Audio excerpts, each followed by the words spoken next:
Hi అండి. అందరికీ నమస్తే. Secret husband part 104. పల్లవి వార్డులోకి మొదట అడుగు పెట్టింది పోలీసులు. పల్లవికి స్పృహ వచ్చిందని తెలుసుకుని వాళ్ళు ఆమెను కొన్ని ప్రశ్నలు అడిగారు. సహాయక బృందం వచ్చిన రోజు ఆ నేరస్తులు పల్లవిని రక్తపు మడుగులో వదిలేసి పారిపోయారు. అప్పుడే స్పృహలోకి వచ్చిన పల్లవి చాలా దిగులుగా కనిపించింది. ఇక నాలుకకు గాయం అవటంతో ఆమె ఎక్కువగా మాట్లాడలేకపోయింది. పోలీసులు బయటకు వెళ్లిన తర్వాత పల్లవిని చూడటానికి నిగిత గదిలోకి వచ్చింది. పల్లవి గాయాలతో కందిపోయిన ముఖాన్ని చూసి నిగిత కళ్ళల్లో నీళ్లు తిరిగాయి. పల్లవిని హత్తుకుని ఆమెకు హత్తుకోవాలని ఆమెకు అనిపించింది. కానీ అలా చేస్తే ఆమె గాయాలు ఇంకా ఎక్కువ అవుతాయేమోనని భయపడి మంచును పట్టుకుని కాసేపు ఏడ్చింది నిగిత. తను తనని తాను అదుపు చేసుకుని పల్లవికి ధైర్యం చెప్పడానికి నిగిత ప్రయత్నించింది. కానీ ఆమెకు ఏం మాటలు తోచలేదు.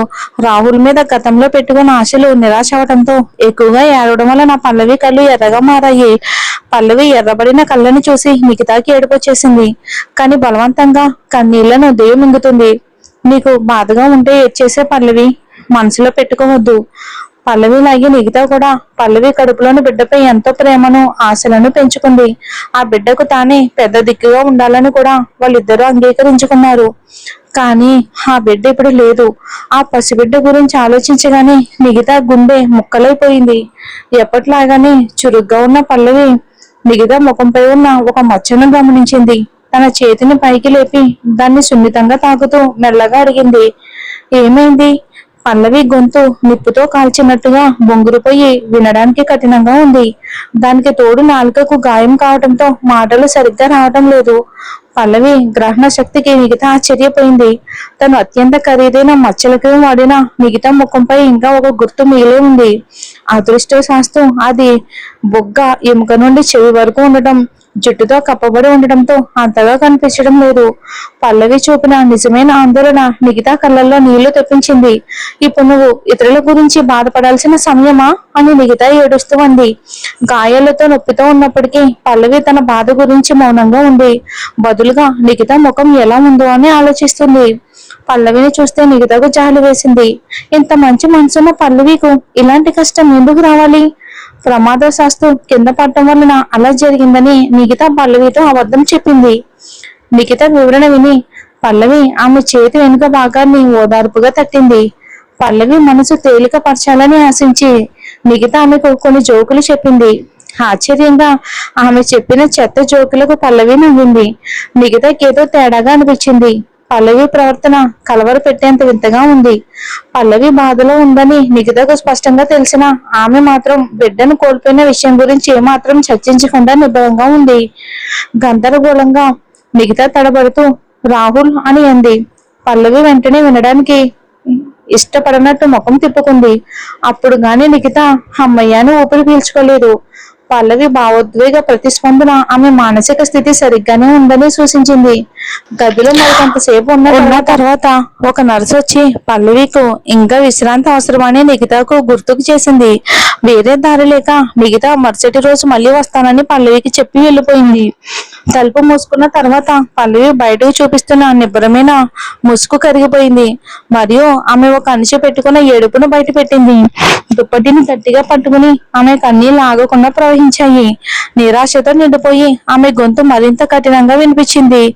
ఇది దైవ శిక్ష. తనది కాని ఆనందాన్ని ఆశించినందుకు దేవుడిచ్చిన శిక్ష. రాహుల్ ప్రేమ కోసం తను పడిన ఆశను తానే ద్వేషించుకుంది. తన ముందే వెళ్ళిపోయి ఉంటే బహుశా తన కడుపులో బిడ్డ బ్రతికేదేమో. కానీ ఇప్పుడు ఇలా చాలా ఆలస్యం అయిపోయింది. ఆ క్షణంలో ఒక సున్నితమైన పాలిపోయిన చెయ్యి పల్లవి వార్డు తలుపు మీద ఉంది. రాహుల్ వేలు వణికాయి. వార్డు లోపల నుండి వస్తున్న అర్తనాదాలు అతని గుండెల్లో కత్తుల్లా గుచ్చుకుంటున్నాయి. లోపలికి వెళ్ళడానికి కావలసిన ధైర్యాన్ని కూడా అతనికి లేకుండా చేశాయి.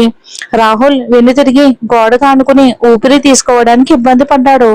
చాలా సేపటి తర్వాత అతను చివరకు ధైర్యం కూడగట్టుకుని లోపలికి వెళ్ళినప్పుడు పల్లవి నిద్రపోతున్నట్టు నటిస్తుంది. ఒక నర్సు ఆమెను చూసుకుంటుంది. రాహుల్ నర్సును వెళ్ళమని సైగ చేసి తన చూపును పల్లవి పక్క చూపుపై నిలిపాడు. పల్లవి బొగ్గ ఎముకలు మరింత స్పష్టంగా కనిపిస్తున్నాయి. దుప్పటి కింద ఆమె శరీరం బలహీనంగా ఉంది. రాహుల్ ఆమె జుట్టును తాకడానికి ఒక చెయ్యి చాచాడు.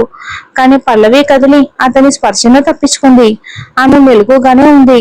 నిద్రలోకి ఇంకా జారలేకపోయింది. ఆమె నిద్రపోవాలని, తన బిడ్డ తనతో ఉన్నట్టు కలలు కన్నాలని ఆశించింది. కానీ ఆమెకు తన బిడ్డ గురించి మళ్ళీ కల రాలేదు. ఆమె అలసిపోయిన నర్సుకు కాస్త విశ్రాంతి ఇవ్వడానికి నిద్రపోతున్నట్టు నటించింది. రాహుల్ లోపలికి రావడం ఆమెకు తెలిసింది. అతని స్మెల్ స్పష్టంగా ఉంది. మౌనంగా ఉండాలని నిర్ణయించుకుని అతని స్పర్శ తన నిగ్రహాన్ని విచ్ఛిన్నం చేసే వరకు ఆమె నటనను కొనసాగించింది. బొంగురుపోయిన గొంతుతో రాహుల్ ఆమె పేరు పిలిచాడు. పల్లవి, బయటికి వెళ్ళండి. పల్లవి బదిలిచ్చింది. ఆమె గొంతులో ఏ భావం లేదు. అతనిపై మరో మాట వృధా చేయడానికి ఇష్టపడలేదు. రాహుల్ గుండెల్లో నొప్పిగా అనిపించింది. క్షమించు పల్లవి, నాకు తెలిసే ఉంటే నేనెప్పటికీ. పల్లవి అతని మాటలను మధ్యలోనే ఆపి మంచులా చల్లని గొంతుతో, మన బిడ్డ పోయినందుకు మీరు సంతోషంగానే ఉండుంటారు కదా. ఈ మాటలు రాహుల్ గుండెను చీల్చే విషపు బాణాల్లా గుచ్చుకున్నాయి. మరియు అతని లోపల నొప్పి మొదలైంది. ఆమె తనని తిట్టినా కొట్టినా బాగుందని అతను అనుకున్నాడు. ఆమె నిర్లక్ష్యపు మాటల కంటే అది తక్కువ నరకంగా ఉండేదని అతను భావించాడు. రాహుల్ మీద ఇంక సమయం వృధా చేయాలనే ఆలోచన పల్లవి మనసులో కూడా లేదు. కళ్ళు మూసుకుని ఆమె ప్రతిఘటించింది. ఇప్పుడు వెళ్ళండి.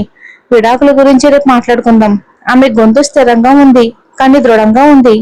రాహుల్ ఆమె చేతిని పట్టుకున్నాడు. అతని ముఖం చాలా ఎర్రగా మారింది మరియు గొంతు గొరుకుగా ఉంది. పల్లవి, ఇకపై నేను నమ్ముతానని మాటిస్తున్నాను. మనం మళ్ళీ బిడ్డను కనొచ్చు. అతను బిడ్డ గురించి ప్రస్తావించగానే పల్లవి చెయ్యి అతని ముఖంపై చెంప చల్లుమనేలా తగిలింది. కోపంతో, బాధతో రగిలిపోతూ ఆమె బదిలిచ్చింది.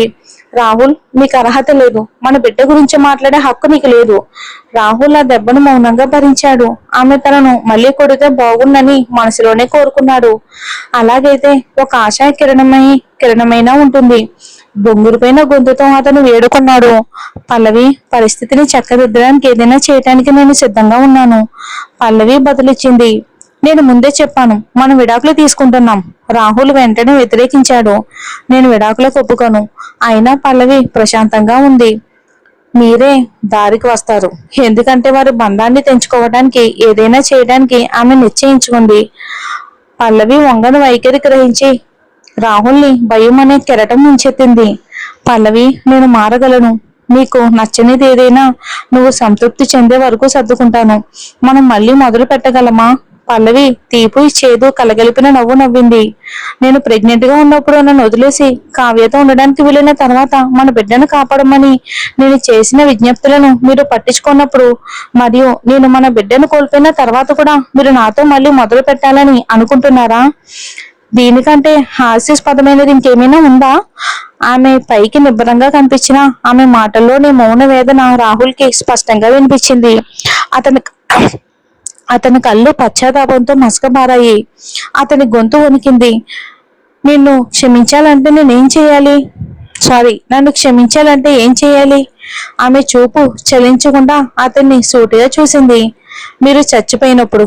రాహుల్ ఒక్కసారిగా తడబడ్డాడు. ఎప్పుడూ సున్నితంగా, తెల్ల కుందేలు పిల్లల సాధువుగా ఉండే పల్లవి తన ఆత్మను మొక్కలు చేసే మాటలు అనగలదని రాహుల్ ఊహకు కూడా అందలేదు. రాహుల్ కళ్ళల్లోని వెలుగు ఒక్కసారిగా ఆరిపోయింది. దుఃఖంతో నిండిన గొంతుతో, నన్ను అంతగా ద్వేషిస్తున్నావా అని అడిగాడు. పల్లవి ముఖంలో ఎలాంటి భావం లేదు, నిర్లిప్తంగా ఉంది. నన్ను ఎత్తుకెళ్ళినప్పుడు నేను తీవ్రంగా ద్వేషించాను. నువ్వు నన్ను ఆ హాస్పిటల్ పార్కింగ్ లో ఒంటరిగా వదిలి వెళ్లకుండా ఉండుంటే బహుశా నన్ను ఎత్తుకెళ్లేవారు కాదేమో అనిపించింది. కానీ ఇప్పుడు అలా జరిగి ఉంటే అని అనుకునే లాభం లేదు. నాకు తెలుసు, ఇంకో అవకాశం ఇచ్చినా నువ్వు కావ్యాన్ని కాపాడడానికే ప్రాధాన్యత ఇస్తావని. అది నిజం కాదు. రాహుల్ అడ్డుపడ్డాడు. అతని గుండెల్లో ఏదో పదునైనది గుచ్చుకున్నట్లుంది. గొంతులో పగిలిన గాజు ముక్కలు ఉన్నట్టు అనిపించింది. నోటిలో ఇనుప రుచి వ్యాపించింది. అతను పల్లవి నుదుటిని సున్నితంగా తాకడానికి చేయి చాచాడు. కానీ ఆమె చాకచక్యంగా అతని స్పర్శను తప్పించుకుంది. ఆమె తల అడ్డంగా ఊపుతూ, ఆత్మ నిందతో కూడిన గొంతుతో, నిన్ను నువ్వు మోసం చేసుకోకు. నువ్వు ఆమెను వదిలిపెట్టలేవు అంది.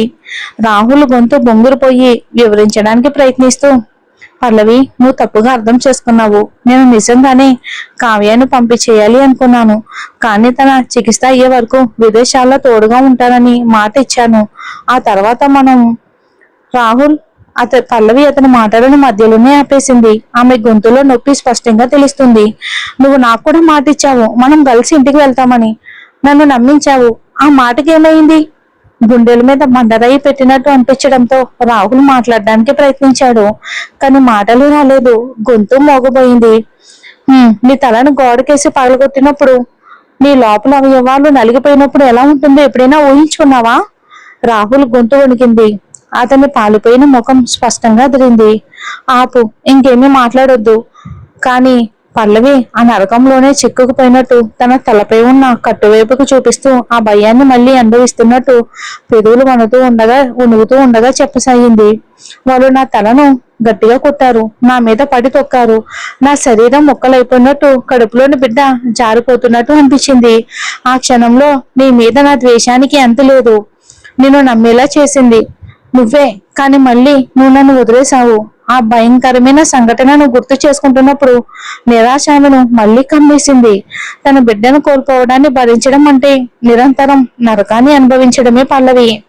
ఆమె గుండెల్లోని వేదన పచ్చి గాయం మీద ఉప్పు చల్లినట్టు మండుతుంది.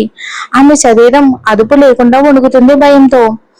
పల్లవి పలికిన ప్రతి మాట ఆ నొప్పిని తనే స్వయంగా అనుభవిస్తున్నట్టు రాహుల్కి అనిపించింది. ఆమె నిన్ను నమ్మేలా చేసింది అని అన్నప్పుడు ఆ మాటలు రాహుల్ గుండెల్లో మంచు కత్తుల్లా గుచ్చుకుని భరించలేని బాధను మిగిల్చాయి. ఆమె నమ్మకాన్ని ముక్కలు చేసింది తన ప్రవర్తనే. రాహుల్ ముఖంలో వేదన కొట్టొచ్చినట్టు కనిపిస్తూ ఉన్నా పల్లవికి అది తన నరకయాతన ముందు చాలా చిన్నదిగా అనిపించింది. ఆమె అతనిపై తదేకంగా చూస్తూ కొనసాగించింది. ఈ రోజు నేను నిన్ను మరోసారి నమ్మాలనుకుంటున్నాను. కానీ ఆ వెర్రి ఆలోచన నా బిడ్డ ప్రాణం తీసి నన్ను నరకంలోకి తోసింది. కలలు కనడంలో తప్పులేదు, కానీ భ్రమలు ప్రమాదకరమని నువ్వే నాకు నేర్పావు. ఇద్దరూ కలిసి ఇంటికి తిరిగి వస్తామని అతని మాట మీద ఆమె పెట్టుకున్న నమ్మకం భయంకరమైన మూల్యం చెల్లించుకునేలా చేసింది. రాహుల్లోని శక్తి క్షీణించిపోయింది. ఒకప్పుడు నిటారుగా ఉన్న అతను కుప్పకూలిపోయాడు. అతని నల్లటి కళ్ళల్లో మాటల్లో చెప్పలేని వేదన నిండిపోయింది. చూద్దాం మరి ఏం జరుగుతుందో.